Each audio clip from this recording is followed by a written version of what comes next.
দেশ জুড়ে জ্বালানি তেলের কোনো সংকট নেই বলছে সরকার, কিন্তু বাস্তবতার সঙ্গে যা মেলানো দায়। পাম্প থেকে পাম্পে ঘুরেও মিলছে না তেল। আতঙ্ক, ক্রয় ও মজুদ চাপ সৃষ্টি করছে বলে মনে করে সরকার।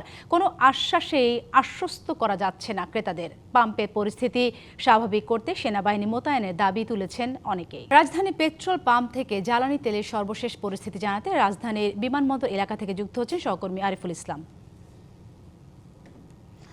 আরিফ, আপনার কাছে যেটা জানতে চাইবো, অবশ্যই জ্বালানি তেলের সংকট নিয়ে সরকারের আশ্বাসের কথা বলি বা নানামুখী কর্মসূচির কথা বলি, কোনোভাবেই কিন্তু এই জ্বালানি সংকট নিরসন করা যাচ্ছে না, তো বরং প্রতিনিয়ত ভোগান্তির চিত্র প্রকট হয়ে উঠছে।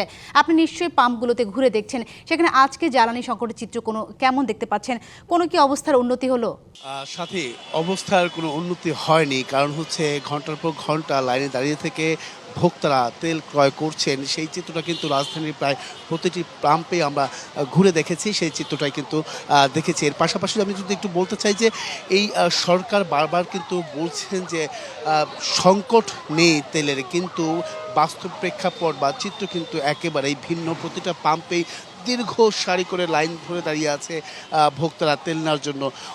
এই যে পাম্পটাতে আমি দাঁড়িয়ে আছি বিমানবন্দরের, এই পাম্পে মূলত 3টার পর থেকে তেল দেওয়া শুরু হয়েছে, যেটা হচ্ছে অনেকেই বলছেন, অভিযোগ আকারে বলছেন যে সব পাম্প কিন্তু খোলা নেই, বন্ধ রয়েছে। এমনকি কর্তৃপক্ষ যারা আছেন তারা বলছেন যে ডিপো থেকে যে চাহিদা অনুযায়ী সরবরাহ করার কথা সেটা তারা পাচ্ছে না, সেটাই কিন্তু তারা জানাচ্ছেন। এমনকি এখানে তেলের যে সংকট বা তেলের যে চাহিদা, সেটা কিন্তু এই দীর্ঘ লাইন দেখলেই আপনি বুঝতে পারছেন যে তেল নিয়ে মানুষের যে আকাঙ্ক্ষা বা প্রত্যাশা, সেটা কিন্তু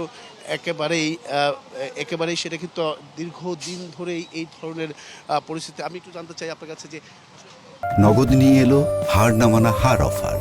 সর্বনিম্ন 10,000 টাকা রেমিটেন্স নগদে পাঠালে থাকছে স্বর্ণের হার জেতার সুযোগ।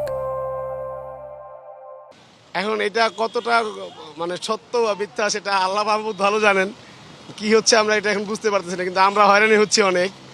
এই হচ্ছে আমাদের বিষয়। এই যে দীর্ঘ প্রায় 1.5 ঘন্টা লাইনে দাঁড়ায় এই যে কাঙ্ক্ষিত গন্তব্যস্থানে পৌঁছাইলাম মাত্র, এই 1.5 ঘন্টায় আমাদের অনেক কাজ থাকে। তো যেমনটা বলছিলাম যে আসলে মূলত যে পাম্পগুলো বন্ধ রাখা হয়েছে বা বন্ধ হয়ে যায় বা তেল থাকে না, সেটা কিন্তু আসলে একটা চাহিদা অনুযায়ী যে সরবরাহ করার কথা। পাম্প যেমন এক পাম্পের কিন্তু এক ধারণ ক্ষমতা।